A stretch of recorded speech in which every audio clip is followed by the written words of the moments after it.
I have with me today Michael Gutenplan.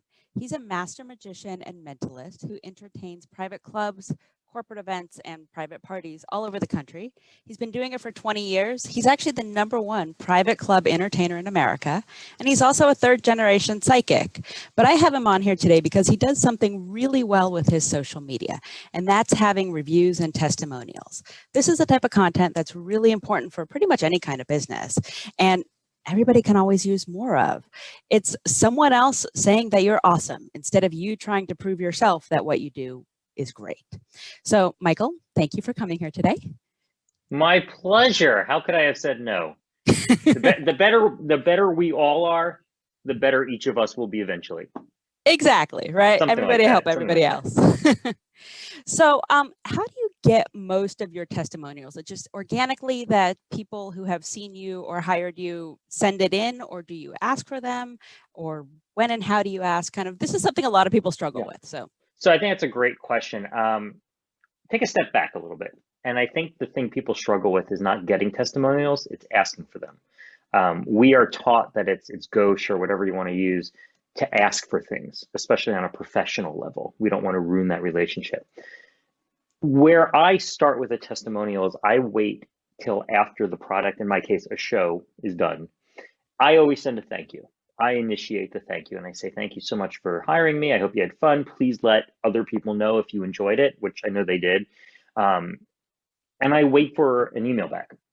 If they don't send me an email back saying we had such a great time, they're not going to give me a testimonial. Moving on. But if they send me an email back, and I would say about 90% do, I take what they write, I copy it, and I say, hey, would you be willing to allow me to use the following as a testimonial? And then I just simply rewrite what they already wrote. So I'm not lying, I'm not changing anything. And I just make it so that it's a very condensed, concise soundbite in essence. Right. And I've only had, maybe 5 out of a few hundred say no.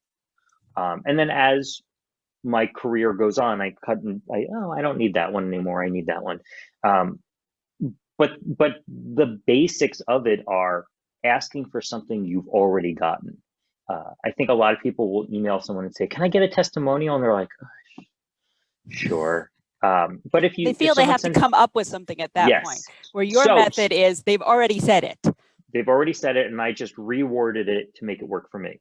Right. Now, let's say you don't have testimonials. Let's say you're looking for some. Then I think you can email someone and say, hey, I loved working with you. Let's say you sell cupcakes, right? You're a home baker and you sell cupcakes and you just had a client and you're thinking to yourself, this is a good person. I could probably get a testimonial for because they're a big name in town, right? So you would email them and say, I loved working with you. Would you be willing to give me a testimonial or allow me to use the following? And then write out what you want them to say. The worst thing you can do is use something without someone's permission. Oh, never. No, definitely. The worst that can happen if you say, can I use this, is they say no. Right. I'd much rather get a no and move on than never have had the opportunity to get them to say or allow me to say for them what I need them to, guiding the conversation. And a lot of times, they'll appreciate that essentially you did the work for them and they'll just say, yeah, sure. They might make minor tweaks, or they might have something more to say, or they might have something more enthusiastic to say. Because I know, like, if I was writing it for me, and same thing, I've done it, like taking it from a conversation and putting in a little more concise format for them. And I'll be modest, but they'll be like, it was so great. They will say it in maybe a little bit more. I'll give you an example. Right before we started this, I got an email back. I said, hey, would it be possible? And the email they sent me was, I can't believe how much of a response we got from our members directly after the show. My email box was blowing up. I said, oh, that's a great quote, but I already have one like that. So I rewrote it and I said something along the lines of, right after the show, we received a ton of responses, and they actually changed it a little bit. And they said, well, we'd be comfortable with you saying this. Those are all fine. But that leads us to the next thing, which is by asking them permission to for you to basically write it and say, can I use this? You're also allowing yourself to get a variety of responses that answer questions that the people reading it may have. Right. So I know that for virtual shows, which is what I'm doing right now with the Zoom shows, a lot of questions people have are the technology. Well, people don't write testimonials talking about technology. They talk about me and the experience. Right. So I wrote a testimonial for someone and I said, would it be okay if I use this? Because their email to me said something along the lines of like, can you please tell me your setup? We want to, get as close to it. Your technology is so great. And I said, I'm happy to. Here it is. By the way, would it be okay if I get a testimonial? And I basically wrote out, Michael's technology is flawless. The image came in clear. We were really surprised at how good the product was, or something like that. Right. And they wrote back, like, oh my God, yes, absolutely. Please use that. There's a second. I also want to talk about, when you talk about asking for testimonials, this is really the more important part than what they're saying. It's who's saying it. Right. I was going to get there. Go ahead. A lot of times, jumping the gun, mentalist. I know it's okay. Right. A lot of times, I'll watch a video, I'll read a website, and it will say the best blank I've ever used, Joan P. Well, I don't know who Joan P is, and I don't know how to contact her. So I'm going to assume Joan P is that person's mother and move on from there. I'm just going to ignore that, right? I think if it's an anonymous response. Now, if it's a Yelp review, if it's a consumer review that's verifiable, it's on Yelp, 100%. Right, that it's clear that someone else submitted it, whether it's on Facebook or on Yelp or something, as opposed to your own website, you can make up Joan. And make it clear that it's from, on my website, I have a stream of Yelp reviews, but it says Yelp review. It shows 5-star Yelp. And so that's a random person. When it's Bob Smith from Nabisco giving you a compliment on your cupcakes, you want to say Bob Smith, Nabisco. The idea is, even though very few people will do this, every testimonial you've given me, I can pick up the phone, call the company, ask for that person and say, hey, was that really you? Did you write that? Mm-hmm. Oh yeah, man, this guy. Because if they give you a testimonial, they're going to do it in person. There's a second reason for it that's actually more important. The people you're selling to, especially on a business to business level, not necessarily a consumer level, they know these people. The people that you are selling to are your references. Those testimonials are references. Exactly. How can you use a reference if you don't know who gave it? So my testimonials, because I'm a business to business person within that industry, they all know each other. And I've had so many people give one of two responses. This is the most common response. Oh, you had John give you a testimonial. That was enough for me. Mm-hmm. Or I saw John gave you a testimonial. I picked him up. I called him up and he raved about you. Yeah. We got to use you. Testimonials are not anonymous accolades. They're invitations to reach out to someone or trust what they said because you know them. That is why, in my opinion, and this is just my opinion, celebrity testimonials don't work. They're cool, they're interesting, but they don't really mean anything. They're not. They're not your peer, and they're not someone you're going to. They're not your peer. Now, there's an exception to that rule. If it's a product that they're using. So, in the magic world, if I put on my screen, David Copperfield says this guy is the greatest magician ever. That's a very bizarre thing for another magician to say, and you see it. You say this guy's great. Like, okay, thank you, David Copperfield. Like, now. I was on I wasn't, but Penn and Teller says this guy's act is phenomenal. Mm-hmm. David Copperfield says this guy's handling of cards is mastery. Now you've gotten like someone in the know complimenting your product in a way that's not a direct competition. Right. But then it's okay. It's also okay if the celebrity, like if I did a show I did Rebel Wilson, right? And she posted on her Facebook or on her Instagram, like, Michael was amazing. Hmm. Great. Rebel Wilson says Michael is amazing. I can verify that because you can go to her thing. If it's verifiable, use the celebrity interview or Hmm. the quote.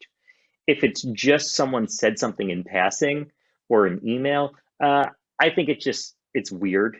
But that's me. Like it's another thing to ignore. It's an anonymous testimonial, especially if they're dead. Right, because then you know it's old. So, Humphrey Bogart says Michael's the right, world's greatest magician. Prove me wrong. right, exactly. Sammy Davis Jr. says, I wish he can open for me. And So you it's see funny. these things. Right. You make a really good distinction between when you're a business to business and when you're a business to consumer. Because I was When you're a having this business to conversation. consumer, I'm going to interrupt for a second. Sorry. When you're a business to consumer, all of those celebrity testimonials, all of those accolades, all those anonymous sources, use them. Use them, use them, use them. Okay, so this is interesting because I was talking to a friend and she's a yoga and meditation teacher. So business to consumer. And she was saying when she gets testimonials, she'll often offer, like, it's okay if it's anonymous. She just wants it on the site. And you're right. Those people in her class are not necessarily going to know each other, to your point of like business to business. But I still think it feels more like a real person if it's Joan Peterson in Seattle versus Yes. Use Joan. that, but we're saying the same thing. Use a consumer testimonial. Business to business testimonials are this company, Joan Smith of Xerox says this paper is fantastic. Mm-hmm.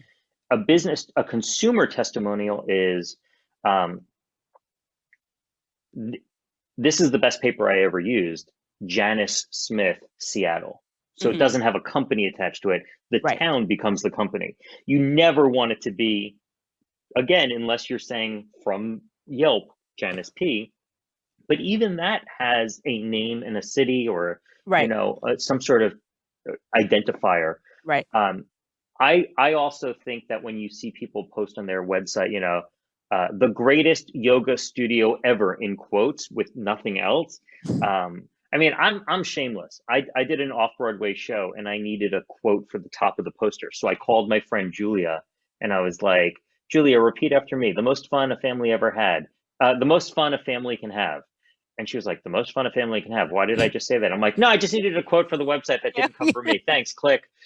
And I put it on the poster. I mean, technically, it's a real. I would never do that again. Right. I would most likely not do that again. I was gonna say it's that thing where you're like when you need something very When you're specific. starting out, when you're Yeah, starting that out, too.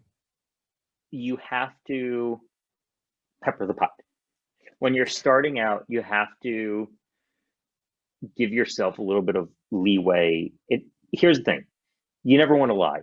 No. You never want to get caught in a lie. So if someone's like, well, how do I get testimonials? I'm just starting my business and I want to, okay, call up your friends, use their names. Don't make up names. Don't make up, No. and don't,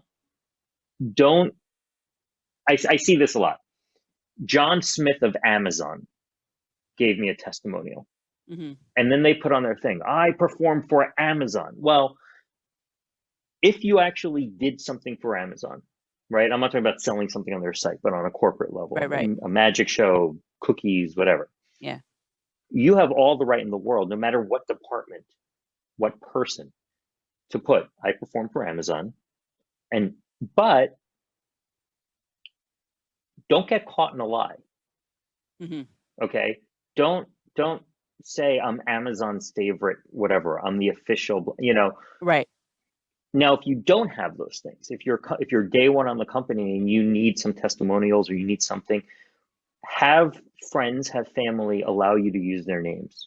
Well, and the other thing there I'd say is like do work for someone and have them give you a testimonial. Yeah. Like I've seen your magic show, Michael. I could give you a testimonial if you desperately needed one. You don't need one from me. But like I could legitimately give you a completely legitimate testimonial. And that is I am a ardent opponent of do blank for me, a show, a product for, and we'll let you hand out your business card, or send me a box of your cookies and I'll post it on Instagram. I'm against that. Right. If you want something, pay for it. But if it's my decision, if I need video, so for my promo video, I needed a group shot of people clapping. Yeah. So I did. You might be in it.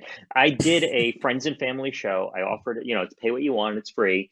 Yeah. And I recorded it, and people understood by being there, it's a free show, what their payment is allowing me to use that image. Right. That's fine. Hey, I'm gonna send you a box of cookies. You're my buddy. Let me know what you think.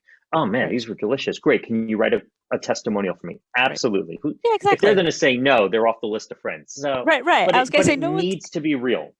I right. should be able to pick up the phone or send an email or click, do something to verify that this review is real. And going back, that's where celebrity reviews kind of don't make sense. So, I have a massage chair, and the company posts on their website every celebrity in Hollywood lying in this chair. But like some of it's a gifting suite, some of it's, clearly product placement, some of it's clearly like, yeah, you gave this to me, so I'll post one picture. Like, I think the majority of people can see through that. Right. When something is like, oh, this is good. Right.